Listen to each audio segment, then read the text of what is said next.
안녕하세요. 스카이과학의 이재용입니다. 자, 이번 시간에는 2019년 2학기 중간고사 목일중학교 기출문제를 풀이해 보도록 하겠습니다. 중학교 2학년 중간고사 문제고요. 1번부터 한번 설명을 할게요. 자, 1번. 순물질과 혼합물에 대한 설명으로 옳은 것은 순물질, 혼합물. 자, 과즙음료, 과일음료는 뭐다? 혼합물이다 라고 얘기를 했어. 그치? 불균일 혼합물이죠. 혼합물. 에탄올, 공기, 염화나트륨. 자, 공기는 혼합물이야. 근데 에탄올과 염화나트륨은 뭐였다? 순물질이었죠. 에탄올과 염화나트륨은 순물질. 화합물이었죠. 화합물 이렇게 정리를 해주면 돼. 3번 두 가지 이상의 원소로 이루어진 물질. 자, 두 가지 이상의 원소로 이루어져 있는데 그냥 단순히 혼합물은 섞여 있으면 혼합물, 그리고 화합물은 결합을 해서 새로운 한 가지 성질을 가지면 화합물. 그래서 얘도 틀렸다. 혼합물을 이루는 순물질은 각각의 성질을 그대로 지닌 채 섞여 있다. 혼합물은 각각의 성질을 그대로 지닌 채 섞여 있다. 그래서 뭘한다? 혼합물의 분리를 할 수 있는 거지. 각 성분 물질의 성질에 의해서. 겉보기 성질만으로 순물질과 혼합물을 정확하게 구별할 수 있다. 겉보기 성질로 대충은 구별할 수 있어. 그치? 근데 정확하게 구별할 수는 없습니다. 그래서 답은 4번 되겠네. 됐지? 자, 2번. 표는 순물질 A에서 E의 질량과 부피를 측정했다. 자, 그러면 문제에서 질량과 부피라고 나와 있으면 이거 가지고 뭘 구할 수 있다? 밀도를 구할 수 있지. 밀도. 부피분의 질량. 그래서 주어진 걸로 밀도까지 정리를 해놓고 문제를 푸는 거야. 그래서 얘는 0.5, 얘는 1, 얘는 2, 얘는 3, 얘는 2. 자, 그래서 밀도가 C하고 E는 밀도가 같아. 밀도가 같으면 어떤 물질? 같은 물질. 같은 물질이야. 자, 그러면은 문제가 단 A는 물에 녹지 않으며 나와 있고요. 물의 밀도는 1이다 라고 나와 있어. 그럼 B가 뭐다? 물이다 라는 거 알 수 있지. 밀도가 1이니까 물이다. 밀도가 같으면 같은 물질이다. 자, 그러면은 밀도가 작으면은 위로 뜰 거고요. 밀도가 크면 아래로 가라앉는다 라는 거 알면 되지. 자, 그럼 A 물 위에 뜬다. A가 밀도가 0.5 물보다 작기 때문에 물 위에 뜬다. 맞고요. B는 밀도가 1이니까 물이다. 밀도가 같으면 같은 물질. 그리고 C와 E는 밀도가 같기 때문에 같은 물질이다. 그리고 D는 밀도가 가장 어떻다? 크다 되겠죠. 밀도가 3이니까 가장 크다. 그래서 옳은 답은 3번 되는 거 알 수 있다. 됐지? 자, 3번 문제. 여러 가지 물질을 유리컵에 넣었대. 마찬가지. 위쪽에 있는 것이 밀도가 어떤 거? 작은 거. 아래쪽에 있을수록 밀도가 큰 것. 이렇게 될 거야. 그러면 식용유의 밀도가 가장 작다 될 거고요. 플라스틱의 밀도가 포도알보다 플라스틱이 어디 있어? 위에 있는 거잖아. 포도알이 아래쪽에 있으니까 밀도가 작다라고 되어있지. 위에 있을수록 밀도가 작은 거야. 설탕 시럽 10g의 부피가 식용유 10g의 부피보다 크다 라고 나와 있어. 자, 그러면 질량이 같을 때 부피가 작을수록 밀도가 큰 거야. 자, 그러면은 부피가 클수록 어떻게 돼? 밀도가 작은 거지. 그럼 밀도가 작은 것이 부피가 큰 거야. 그러면은 설탕 시럽이 식용유보다 밀도가 어떻다? 더 크다. 부피, 그러면은 밀도가 크기 때문에 부피는 어떻다? 밀도가 크기 때문에 부피는 작다라고 돼야 되죠. 자, 식용유의 질량이 증가하면 질량이 증가한 만큼 뭐도 증가해? 부피도 증가하지. 그래서 뭐는 일정의 밀도는 일정하다. 그래서 아래로 내려가지 않는다. 밀도가 일정하기 때문에. 소금물의 농도가 점점 진해지면, 자, 소금물은 혼합물이잖아. 혼합물에서 농도가 점점 진해진다는 얘기는 밀도가 커진다는 얘기야. 밀도가 커지니까 어떻게 돼? 아래로 내려가겠지. 아래로 내려가. 그래서 어느 순간 포도알이 떠오른다. 왜? 소금물이 아래쪽으로 내려갔으니까 포도알이 떠오르는 현상이 나타난다. 그래서 답이 5번 되는 거 알 수 있다. 됐지? 자, 이제 4번 문제. 자, 4번 문제는 용해도 문제가 나온단 말이야. 그치? 표는 온도에 따른 소금과 질산칼륨의 용해도를 나타낸 것이다. 자, 용해도 차 나와 있단 말이야. 용해도 차. 그러면은 차이 봐. 어떻게? 뭐 0도에서 60도 정도에서 차이를 볼 거야. 소금은 35에서 37.3이니까 얼마 차이 났어? 1.6 정도 차이 났단 말이야. 소금은. 질산칼륨은 14에서 110이니까 얼마 차이나? 96 차이가 난 거지. 그러면은 소금은 질산칼륨보다 온도에 따른 용해도 차이가 어떻다? 작다라고 돼야 돼. 그렇지? 물 대신 다른 종류의 용매를 사용하면 용매의 종류가 바뀌면 다른 종류의 용매를 사용하면 용해도도 달라지는 거야. 물에 잘 녹는 물질이 있고 기름에 잘 녹는 물질이 있고 이렇겠지. 그래서 달라지는 거야. 자, 20도씨에 물 50g이라고 했단 말이야. 소금 18g을 녹인다 라고 나와 있지. 자, 그러면 우리 용해도라고 하는 것은 물 몇 g에 100g에 최대로 녹을 수 있는 용질의 양이야. 그럼 소금은 얼마 녹을 수 있어? 20도씨에서 36g을 녹일 수 있지. 그치? 그러면은 50g에 얼마 녹는다고? 18g이 녹을 거야. 그치? 그러면은 용해도라고 하는 것은 어떤 용액이다? 포화용액이다 라고 알아야 돼. 그러면은 50g에 18g이 녹아 있는 용액은 용해도랑 같은 거야. 100g에 36g이 녹는 거랑 같은 거란 얘기야. 그러면 얘는 어떤 용액? 포화용액이다 라고 얘기를 해야 돼. 됐지? 자, 석출량 구하는 문제야. 4번 같은 경우에는 이렇게 해야 돼. 일단 처음 온도 우리 다 정리를 했다 그지? 특강편 보면 알 수 있는데, 자, 60도씨 나와 있고요. 60도씨에 질산칼륨 포화용액이라고 나오면은 우리 뭐 보자 그랬니? 용해도 보자라고 했단 말이야. 용해도하고 비교할 거야. 용해도는 물 몇 g에 100g에 최대로 녹을 수 있는 질산칼륨 용질의 양이 얼마다? 질산칼륨 용질의 양이 110g이잖아. 그러면 얘 용액은 얼마야? 210g이야. 근데 주어진 거는 105g이잖아. 그치? 그러면은 이 용액이 얼마? 절반밖에 안 되는 거지. 그러면은 물도 처음에는 50g 반만 들어있고 질산칼륨도 반만 들어있다. 자, 이렇게까지 정리를 해줄 수 있어야 돼. 그래서 여기가 제일 어렵다라고 얘기를 했어.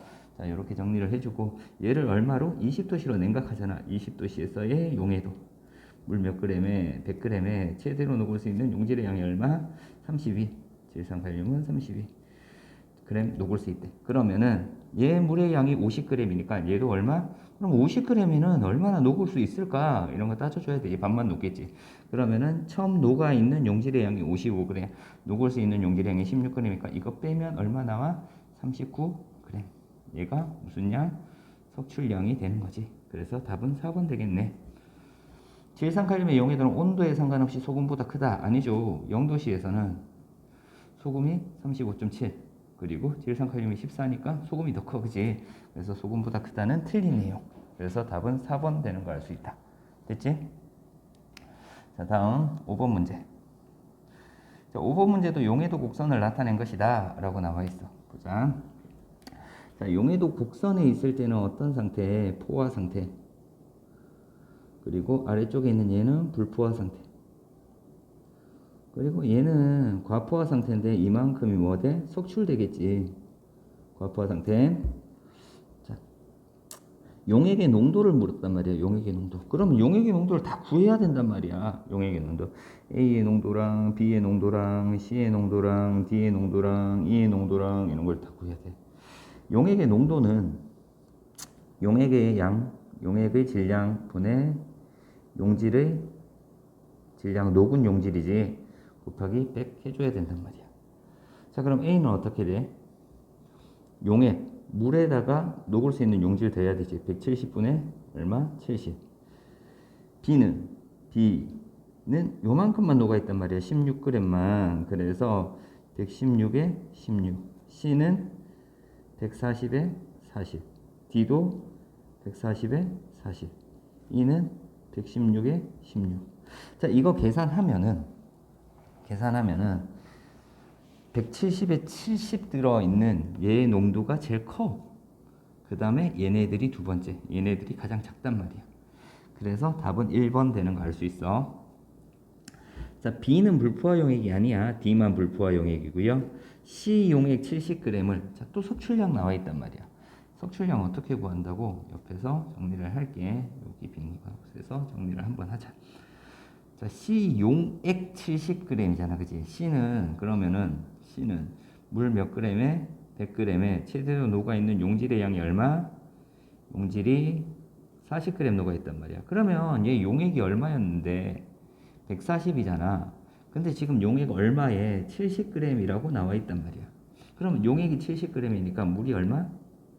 50g에 용질이 20g이 녹아있는 상태야. 얘를 20도씨로 냉각을 한대. 20도씨로 냉각을 했대. 그러면 녹을 수 있는 게 얼마? 물 100g일 때 용질이 16g이 녹을 수 있잖아. 그러면 얘가 50g일 때는 얼마 녹을 수 있다고? 8g이 녹을 수 있대. 그럼 20에서 8을 빼주면 되지. 그럼 얼마 나와요? 24g이 아니라 12g이 석출이 된다 라고 될 거야. 그치? 자, 불포화 상태를 포화 상태로 만들어주는 방법. 비불포화 상태를 포화 상태로 만들어주는 방법. 뭘 더 넣어줘야 돼? 용질을 더 넣어주거나 또는 온도를 낮춰주면 되지. 그래서 용매를 더 넣어주는 것이 아니라 뭘 더 넣어줘야 돼? 용질을 더 넣어줘야 된다. 자, 이는 용질을 더 녹일 수 있는 상태다. 아니지. 선 위에 있으니까 어떤 상태? 포화 상태야. 포화 상태는 더 이상 녹일 수 없는 상태라고 했어. 그래서 답은 1번 되는 거 알 수 있다. 나머지 왜 틀렸는지 알아야 되겠지? 그 다음 6번. 자, 표는 일기압에서 물질 A에서 E의 녹는 점과 끓는 점을 나타낸 것이래. 자, 그러면 우리 여기서 녹는 점, 끓는 점 나와 있고 실온 나와 있으니까 실온을 요 사이에 집어넣을 거야. A는 실온이 802도보다 낮으니까 여기에 들어갈 거고요. B에서는 실온이 끓는 점보다 높을 거고, C에서는 요 사이에 들어갈 거고, D에서는 끓는 점보다 높을 거고, E에서도 사이에 들어갈 거야. 그치? 자, 요렇게 두고요.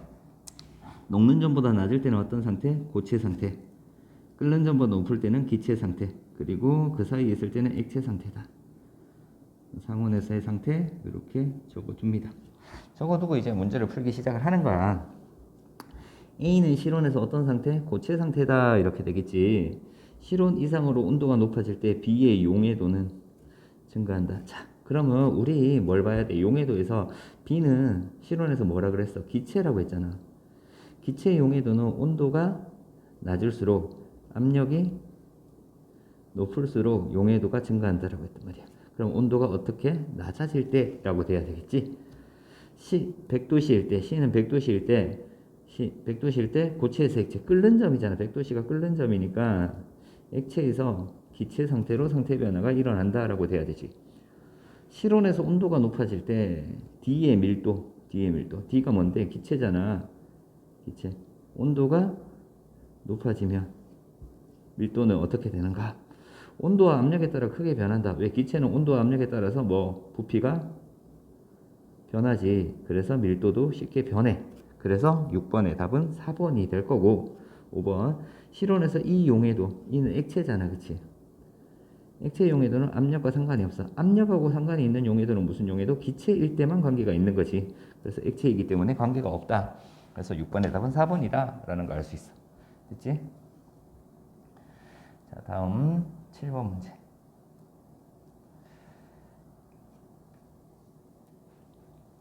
7번 문제는 지금 여러 가지 물질의 가열 곡선을 나타낸 것이다 라고 나와 있단 말이야.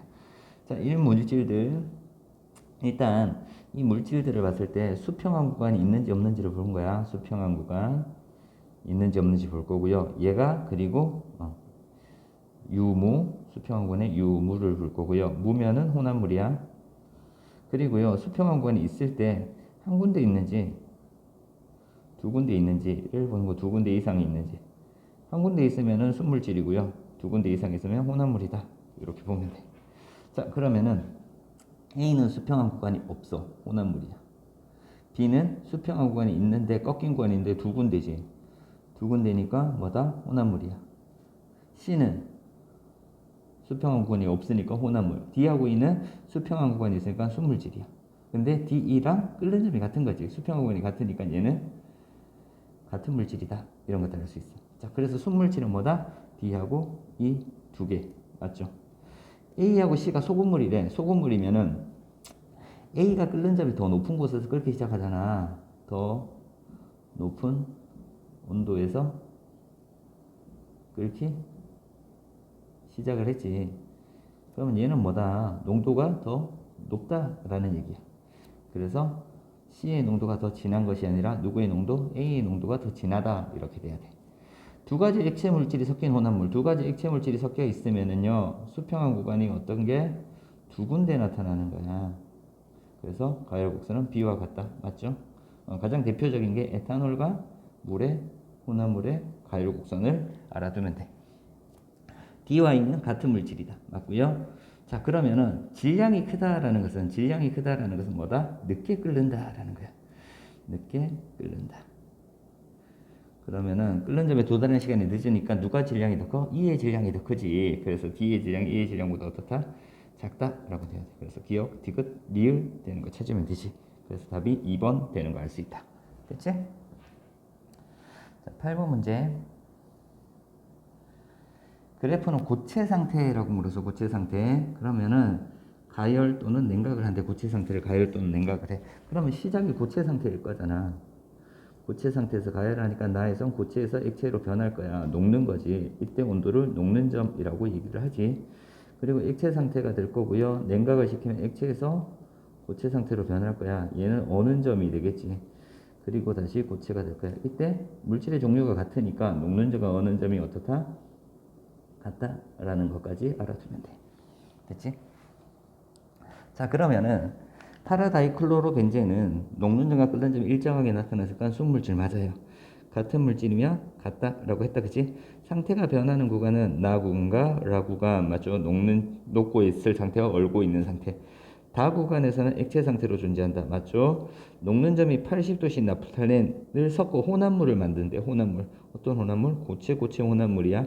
고체 혼합물은 녹는 점이 순물질보다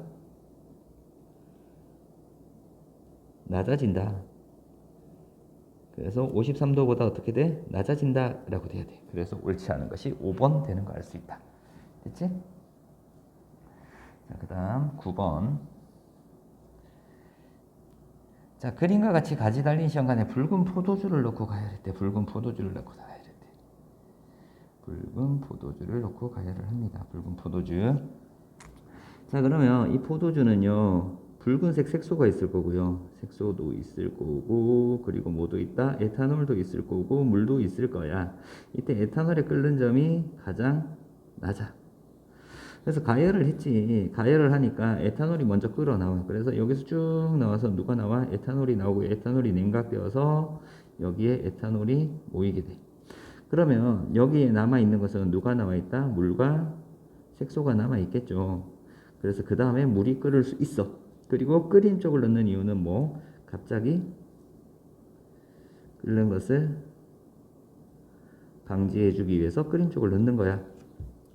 자, B에 모이는 액체의 색은 붉은색이다. 말도 안 되죠. 그냥 에탄올만 나오는 거야. 그래서 틀렸고, B에 액체가 생기기 시작할 때 온도계는 얼마? 에탄올이 끓는 점인 78도씨를 가리킬 거야. 100도보다 낮은 온도 78도씨를 가리킬 거고, 시간이 오래 지나면 시험관 A에 순물질이 물만 남는다. 아니죠. 물도 끓어서 빠져나갈 거야. 그래서 물과 색소가 남아. 처음에는 물과 색소가 남을 거고요. 그리고 좀 더 시간이 지나면 물도 증발해서 붉은색 색소만 남을 겁니다. 끓인 쪽을 넣는 이유는 빨리 끓이기 위해서가 아니라 갑자기 끓는 것을 방지하기 위해서다 라고 했어.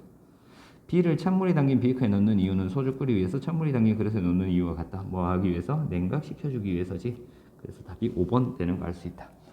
됐죠? 10번.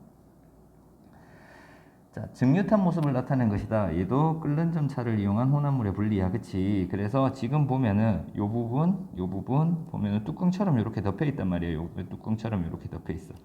그래서 얘네들이 뭐 하는 거다? 여러 번 증류시키는 거야. 그래서 좀 더 순수한 물질을 만들어주기 위해서 여러 번 증류를 시켜.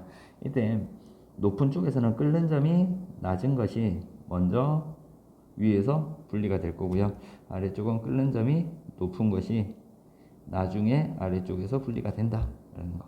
그래서 A의 끓는 점이 가장 낮다라고 되고요. 중류탑의 온도는 위쪽으로 갈수록 낮아지는 거지.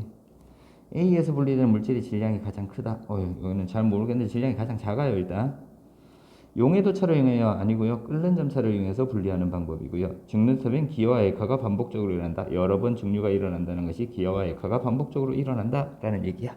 그래서 답은 5번 되는 거 알 수 있다. 그치? 자, 이제 11번 문제 보도록 하자. 11번 문제.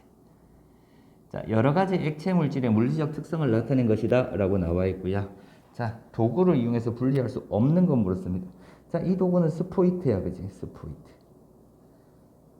액체 혼합물이고요. 서로 섞이지 않아야 되고요. 그리고 밀도차가 커야 돼. 그리고 가벼운 위쪽부터 분리를 하는 거지. 위쪽부터 분리해야 되니까 밀도가 작은 것부터 분리를 하는 거다. 자, 일단 서로 섞이지 않아야 돼요. 물 휘발유 안 섞이고요. 물 에탄올 섞이니까 얘는 버릴 거야. 물 식용유, 물 사이화탄소, 물 에탄올 식용유 얘네들은 물과 에탄올은 섞이지만 식용유는 안 섞인다. 그치? 그래서 휘발유 위에 거 에탄올은 무슨 차를 이용해? 끓는 점차를 이용해서 분리를 해야 돼. 얘네들은 무슨 차? 밀도차를 이용해서 분리를 하는 거고, 식용유 분리하고, 그리고 사이화탄소가 더 밀도가 크기 때문에 물을 분리하는 거고, 식용유를 분리하는 거. 식용유 분리하는 거. 그래서 답은 2번. 옳지 않은 것. 2번 됩니다. 됐지? 12번 문제. 양초 조각과 쌀을 분리한데 양초 조각 위에 있으니까 밀도가 어떤 거? 작은 거. 그리고 쌀은 밀도가 큰 거. 그러면 물은 밀도가 두 개 중간 정도이면서 둘 다 녹이지 않는 물질이어야 되지. 밀도 차이를 이용한 방법.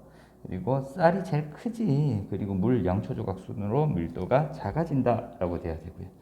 그래서 일단 2번 하고, 위와 같은 원리로 사금 채취할 수 있다. 그치? 밀도차를 이용해서 사금 채취할 수 있고, 모래에 섞인 소금을 분리할 수 있다. 자, 모래에 섞인 소금은 뭘 해? 소금이 물에 녹기 때문에 물에 녹지. 그래서 용해도차를 이용해서 분리를 하는 거야. 용해도차. 그래서 답 4번 옳지 않은 것. 위와 같은 원리로 벽시에 섞인 쭉정이를 분리할 수 있다. 벽시가 밀도가 어떤 거? 큰 거.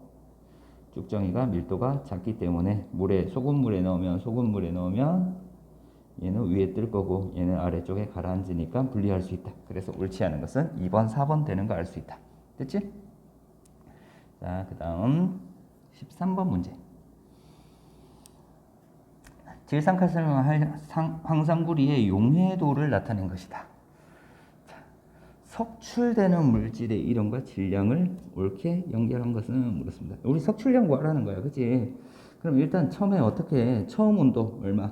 40도씨의 물 얼마에 50g이 든 비커에 질산칼륨 얼마와 30g과 황산구리를 1g이 섞인 혼합물을 넣고 완전히 녹였대. 그리고 0도씨에서 냉각을 시켰어. 0도씨에서의 용해도는 물 얼마에 100g에 최대로 녹을 수 있는 용질의 양, 질산칼륨은 14g 녹을 수 있고요. 황산구리는 15g이 녹을 수 있대. 근데 처음 사용한 물이 50g이니까 얘를 50g으로 맞춰. 반이니까 얘는 얼마? 7g이 녹을 수 있고 얘는 7.5g이 녹을 수 있잖아. 그치? 자, 그럼 원래 질산칼륨은 30g을 녹았으니까 7g밖에 녹을 수 없으니까 얼마가 속출돼? 속출되는 양이 23g이 속출되고요. 1g 녹아 있는데 7.5g까지 녹을 수 있으니까 더 녹일 수 있는 양이 얼마? 6.5g이다. 그래서 속출량은 누구? 질산칼륨이 23g이 속출이 되더라. 그래서 답이 1번 되는 거 알 수 있다. 됐지? 자, 14번은 크로마토그래피 나타나는 거야. 그럼 A는 어떻게? 하나, 둘, 셋. B는 하나, C는 하나, D는 둘, E는 하나. 그럼 하나 나타난 얘네들이 순물질 확률이 높다, 그지? 그리고 A는 뭐 B도 있고 C도 있고 E도 있네. 그러면 B, C, E가 A에 들어있는 거고, 여기는요 B랑 C가 들어있는 거야. 그래서 B랑 C는 D에 들어있는 거다. 자, 그러면 실험을 시작할 때 찍힌 점은 용매에 잠기면 안 된다라고 얘기를 했어. 그치? 바로 위에 있어야 돼. 그래서 1번은 틀렸고요. D는 B, C, E의 성분이 혼합된 물질이다. D는 B하고 C만 있는 거다. 그치? E는 없어요. 도핑 테스트나 의약품의 성분 분리를 위해 원리가 이용된다. 맞지? 크로마토그래피. 그래서 14번의 답은 3번 될 거고, 성분 물질의 밀도가 다르기 때문에 아니지. 용매를 따라 이동하는 속도 차이지. 얘가 다르기 때문에 분리가 되는 것이다. 혼합물의 양이 많을수록 사용하기 좋으며 전혀 다른 성질의 물질도 분리할 수 있다. 뭐 혼합물의 양이 많을수록 사용하기 좋으며 이렇게 나와 있는데요.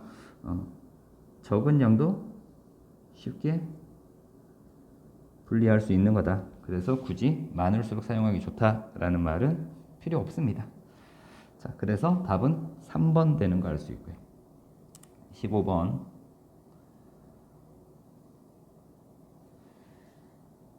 자, 어느 요리 블로그에서 곰탕에 기름기를 제거하는데 기름기는 물 위에 떠 있을 거잖아요. 물 위에 이렇게 기름이 떠 있단 말이야. 그래서 기름기는 밀도가 어떤 거? 작은 거. 물은 밀도가 어떤 거? 큰 거. 그래서 밀도 차를 이용한 혼합물의 분리를 나타낸 거다라는 거. 자, 곰탕의 기름기는 동물성 지방이라 상온에서 굳는 성질이 있다. 얼음을 위생팩에 넣고 곰탕 위에 살살 저어주면 지방이 순간적으로 위생팩에 달라붙어 기름기만 쉽게 제거할 수 있다. 상온에서 굳지 않는 식물성 지방이요. 이런 방법을 살 수. 이거는 다른 거다, 그치? 자, 상온에서 굳는 성질이 있다라고 나와 있어. 상온에서 굳는 성질. 그리고요, 곰탕 위에서 살살살 저어주면 지방이 순간적으로 위생팩에 달라붙는다라고 나와 있단 말이야. 자, 그럼 이거 뭘 알 수 있다? 첫 번째, 일단 기름기가 밀도가 작다라는 걸 알 수 있다. 그래서 물보다 밀도가 작아서 위에 떠 있다. 물보다 어는 점이 어떻다? 높다 아니고 곰탕의 지방은 물보다 어는 점이 높다. 어는 점이 높은 거 맞지? 그래서 잘 언다. 높은 온도에서도 굳는다. 냉각이 된다. 라는 거. 곰탕의 동물성 지방은 물과 섞이지 않는다. 그치? 물과 섞이지 않는다. 그러니까 따로 분리가 된다.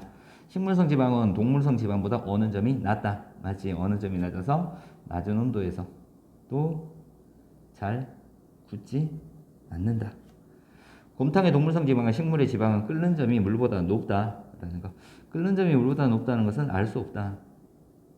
지금 냉각을 시켰으니까 어는 점만 알 수 있는 거지. 어는 점에 대한 것과 뭐 밀도에 대한 이렇게 두 가지를 알 수 있는 거다.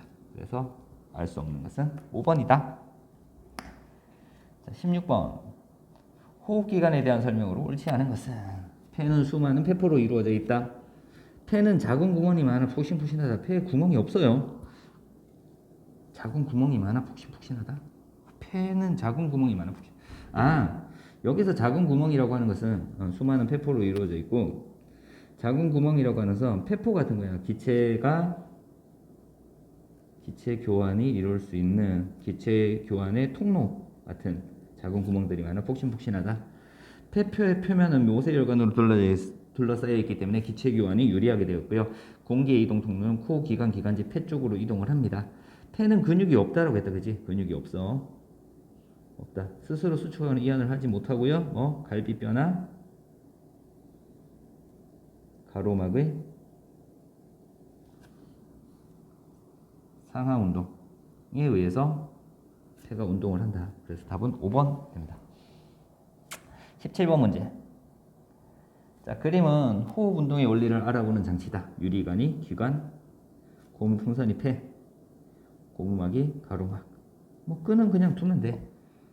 자, 고무막을 위로 밀어 올렸대. 고무막을 위로 밀어 올렸대. 그러면은 흉곽의 부피가 줄어들어. 그러면서 압력이 증가하지. 그럼 폐의 부피가 줄어들 거고 압력이 증가해. 그러면 폐의 기압이 높아지니까 공기가 어디에서? 폐에서 바깥쪽으로 이동을 한다라는 거야.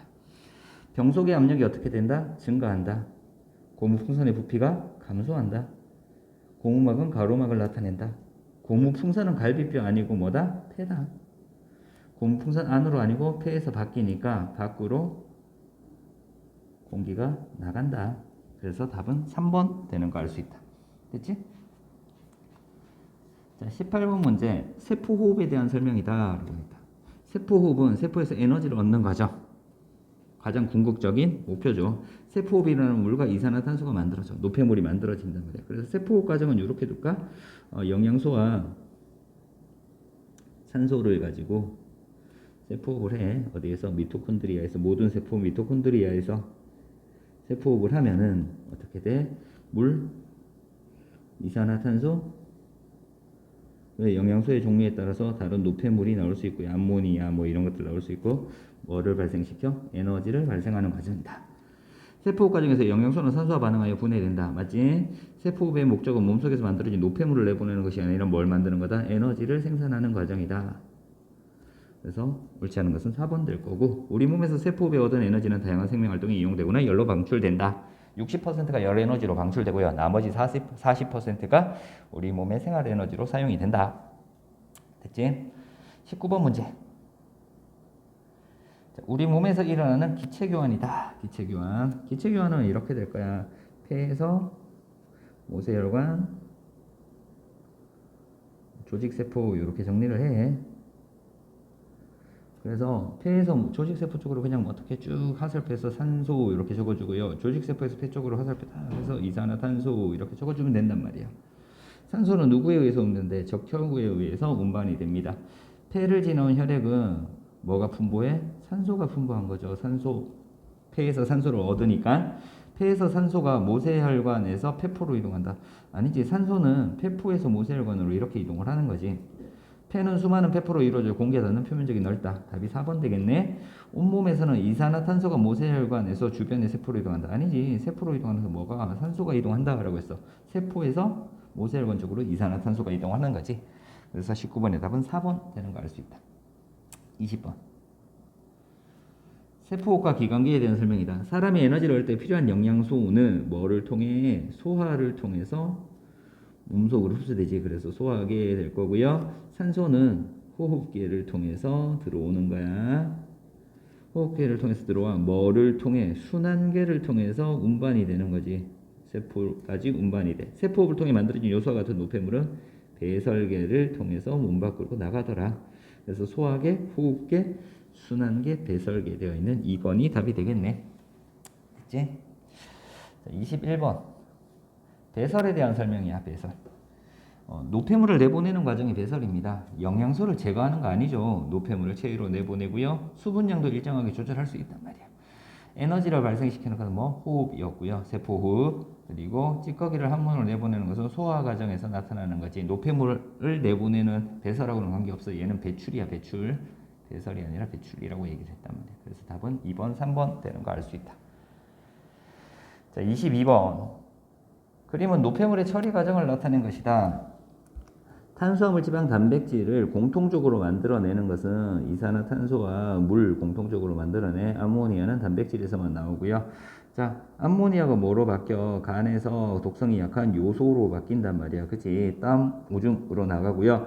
그리고 탄수화물, 지방, 단백질에서 날숨으로 빠져나갈 수 있고요. 얘는 이산화탄소 될 거고요. 날숨, 수증기 형태로, 그리고 땀, 오줌으로 나가는 것은 물이지. 그치?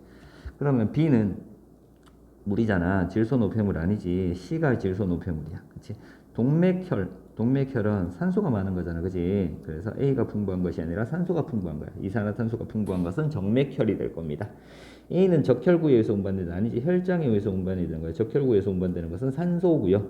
C는 요소로 암모니아보다 독성이 약하다. 맞죠? 독성이 약한 형태의 요소로 바뀌어서 배설이 된다. C는 땀과 오줌의 성분 중에서 가장 많다. 가장 많은 것은 누구다? 물이지. 그지? 물이 가장 많고요. 요소가 일부 섞여 있는 거다. 그래서 답은 4번 되는 거 알 수 있다. 23번 문제. 그림은 사람의 배설 기관을 나타낸 것이다. 라는 거. 자, 들어가는 것과 나가는 것 A랑 B가 이렇게 있단 말이야. 얘가 들어가니까 콩팥 동맥이야. 동맥으로 들어가. 그래서 어디? 콩팥을 거칩니다. 콩팥을 거쳐. 콩팥에서 여과, 제흡수, 분비 과정을 통해서 오줌을 만들어내. 그치? 그리고요. 오줌관을 통해서 방광에 모여요. 그리고 요도로 빠져나가고요. A는 콩팥 정맥이 될 거다. 자, 그래서 A는 콩팥 동맥 아니고 콩팥 정맥이고요. B는 노폐물이 많은 혈액이 흐른다. 그렇지. 콩팥에 걸러지기 전이니까 노폐물이 많은 혈액이 흐르는 거 맞아. 23번, 2번. C는 노폐물을 걸러내 요소를 만든다. 노폐물을 요소를 만드는 것이 아니라 뭘 만들어? 오줌을 만드는 거지. C에서는. D는 오줌이 지나가는 통로인 세뇨관이다. 아니지. 오줌관이라고 했단 말이야. 그치? 오줌관. 오줌을 모았다가 배출하는 방광. 맞죠? 그래서 답은 2번하고 5번 되는 거 알 수 있다. 됐지? 자, 다음 24번. 콩팥의 단면을 나타낸 것이다 라고 나와 있어. 자, 얘가 겉질이고요. A가 겉질, 그리고 B가 속질, 그리고 C가 콩팥 깔때기, 그리고 D가 세뇨관. 이렇게 될 거예요. 자, A에 네프론이 있다. 네프론이 뭔데? 심장의 기본 단위잖아, 그치? 그래서 얘는 뭐지? 세뇨관하고, 그리고 모여 있는 거, 갑자기 생각이 안 나냐? 그거 뭐였지? 세뇨관, 그리고 사구체, 그치, 사구체랑 보몬주머니. 그래서 A랑 B에 있는 거지, 네프론은. 그래서 A에만 있는 거 아니야. 그래서 기억은 틀린 내용이야. 말피기 소체. 말피기 소체가 뭐냐면은 사구체랑 보몬주머니를 합쳐서 말피기 소체라고 얘기를 해. 그래서 A와 B를 의미하는 것이 아니라 얘는 A에만 있어. B에는 없고 A에 있다. 말피기 소체는. C는 콩팥 깔때기로 오줌을 일시적으로 저장하는 거. 맞죠? D는 깨끗하게 걸러진 혈액 아니고요. D에는 뭐가 이동해? 오줌이 이동하는 혈관이죠. 세뇨관. 오줌이 이동하는 거야. 원료라고 얘기를 하지. 오줌의 기본이 되는 원료가 이동하는 거다. 그래서 답은 디귿 하나만 되겠네. 자, 25번. 그림은 사람의 콩팥에서 오줌이 만들어지는 과정이야. 가가 사구체, 나가 보몬주머니, 다가 세뇨관, 라가 모세혈관. 이렇게 되지. 그래서 가에서 나로 뭐가 일어나? 여과가 일어나는 거지. 분비가 아니라 여과가 일어나는 거야. 혈압차이한 확산 현상에 의해서 여과가 일어나. 그래서 큰 것은 이동하지 못하고 모세혈관을 통과할 수 있는 작은 것들만 이동을 한다. 자, 가는 다른 모세혈관에 비해 혈압이 높다. 그치? 모세혈관이 어떻게 되어 있기 때문에 공처럼 뭉쳐져 있지. 뭉쳐져 있기 때문에 혈압이 높다. 맞는 내용이야. 나는 한 겹의 세포층으로 이루어져 있다. 보몬주머니잖아. 그치? 물질 이동. 물질이 이동을 해야 되기 때문에 한 겹의 세포층으로 구성되어 있는 거 맞아요. 다에서 나로 세뇨관에서 모세혈관은 제흡수 일어나. 영양소의 제흡수 일어나고 제흡수, 그리고 이렇게는 분비 일어나는 거지. 가나 다를 통틀어 사구체, 보몬주머니, 세뇨관 이렇게 합쳐서 뭐라고 해? 네프론이라고 얘기를 하는 거야. 그래서 옳지 않은 것은 1번 분비가 아니라 여과여야 된다. 됐지? 자, 26번. 오줌을 만드는 과정에 대한 설명으로 옳은 것은 물었어. 여과는 거름종이의 원리에 의해서 일어난다. 맞아. 거름종이 원리. 그래서 걸러주는 거지. 노폐물을 걸러주는 역할. 물을 적게 마시면 물의 제흡수량이, 물을 적게 마셨대. 그러면은 수분이 적잖아. 그러면 빠져나가는 물을 제흡수를 해야 돼. 그래서 제흡수량이 증가해. 그래서 오줌으로 빠져나가는 물을 우리 몸으로 제흡수를 많이 해야 돼. 여과된 영양소는 농도 차이에 의한 확산을 통해 재흡수가 된다. 재흡수는요, 농도 차이는 확산 아니야. 농도 차이는 확산은 여과가 되는 원리고요. 그리고 재흡수는요, 뭐 능동수송이라든가 삼투라든가 뭐 이런 거에 의해서 재흡수가 되는 거야. 사용하고 남은 영양소는 모세혈관에서 세뇨관으로 분비된다. 사용하고 남은 영양소, 필요한 거잖아. 영양소는 우리가 필요한 거야, 그지? 필요한 것은 재흡수를 하는 거지. 그래서 세뇨관에서 모세혈관으로 분비되는 것이 아니라 재흡수되어야 되고요. 분비되는 것은 필요 없는 것들을 분비해야 되지. 그래서 노폐물은 분비한다. 건강한 사람의 원료라고 불러서 원료는요, 뭐가 일어나고 여과 후에 나타나는 거야. 그래서 포도당과 단백질은 발견되지 않아. 근데 포도당은 발견되지. 얘는 모세혈관을 통과하고 단백질은 크기가 크기 때문에 통과하지 않는다. 그래서 포도당은 발견되고 단백질이 발견되지 않기 때문에 틀린 내용이지. 그래서 옳은 것은 1번 하나만 되겠다. 자, 그 다음 27번. 혈구, 단백질, 포도당 뭐 이런 것들 있어. 콩팥 동맥 혈액에 있다. 다 있어. 자, 근데 원료에는 없어졌대. 원료에는 없어졌대. 그럼 얘는 원료에는 없어졌대. 그치? 얘네들은 존재해. 그러면 얘네들은 A하고 B는 뭐가 안 되는 거야? 여과되지 않는 거야. 그러면 크기가 큰 것들이지. 그럼 A, B는 혈구다. A 혈구, B 단백질 될 수 있어요. 그쵸? 이렇게 될 거고요.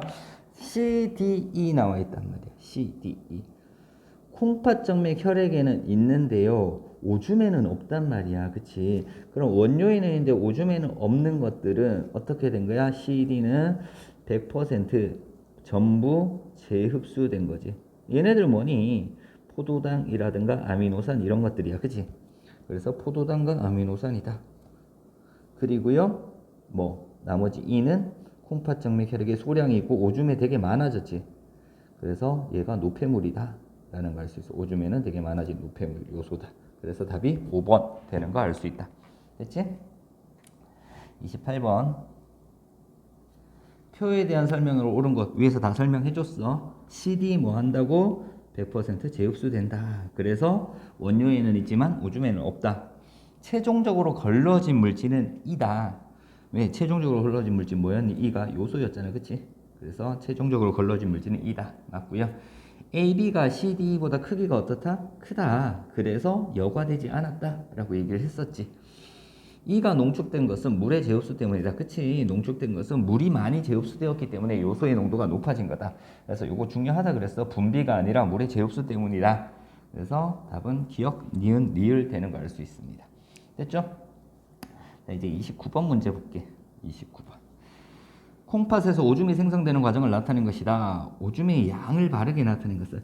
자, 그러면은 가가 여가가 됐지. 그리고 나는 분비되는 거야. 더해주는 거고요. 다는 재흡수되니까 빼주면 돼. 그럼 가 더하기 나 빼기 다 해주면 된다. 그치? 가 더하기 나 빼기 다. 그래서 답은 2번 되는 거 알 수 있다. 됐지? 배설에 관한 여러 기관들을 나타낸 것이다. 오줌이 생성되어 이동하는 경로. 처음에 어디 있어? 콩팥 동맥에 있을 거야. 그치? 콩팥 동맥에서 어디로 이동해? 사구체로 이동해. 그치? 그래서 니은 사구체로 이동해. 사구체에서 여가 일어나지. 여가 일어나면 어디로 이동해? 보먼주머니로 이동을 한단 말이야. 보먼주머니에서 원료는 어디로? 세뇨관으로 이동하지.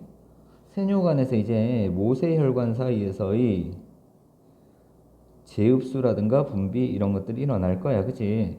근데 여기는 모세혈관이 없어. 그리고 난 다음에 여기서 뭐가 만들어져? 오줌이 만들어져서 어디로 이동해? 오줌관으로 이동한단 말이야. 그치? 세뇨관에서 오줌관으로 이동하고 방광에 저장이 되었다가 요도를 통해서 몸 밖으로 이동을 해. 오줌간 리을, 방광 미음, 그리고 요도 기역. 그럼 요 사이에 뭐 있다? 일시적으로 저장하는 콩팥 깔때기 있을 거야. 그치? 콩팥 깔때기. 그래서 시옷 이렇게 니은 비읍 디귿 시옷 리을 미음 기역. 니은 비읍 디귿 시옷 리을 미음 기역. 때는 답 4번 되겠네. 됐지?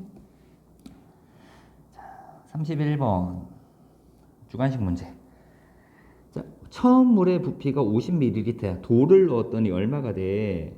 54ml가 됐단 말이야. 그러면은 증가한 부피가 돌의 부피지. 돌의 부피가 얼마가 된다 그러면은 4ml다. 질량이 얼마라 그랬어? 24g이지. 그럼 밀도는 부피분의 질량이잖아. 그래서 4ml 분의 24g 되니까 얼마 나와? 6g per ml 이렇게 나오겠네. 그래서 밀도 구하는 식 돌의 밀도 6 이렇게 정리를 해주면 됩니다. 됐습니까? 자, 31번 해결했고요. 32번. 자, 들숨의 원리야. 들어오려면은 어떻게 돼야 돼? 일단 공기가 들어왔으니까 바깥쪽에서 안쪽으로 이렇게 공기가 들어오니까 얘가 커질 거야. 그치? 부피가 커져. 그러면 얘가 부피가 커지려면 어떻게 돼? 갈비뼈가 올라가고 이렇게 할까? 갈비뼈가 올라가고 가로막이 내려가. 그러면 어떻게 돼? 흉곽의 부피가 커지면 흉곽의 압력이 작아져. 폐의 부피가 커지면 폐의 압력이 작아져 밖에서 안으로 공기가 위로 적을게. 들어와 들숨이 일어난다.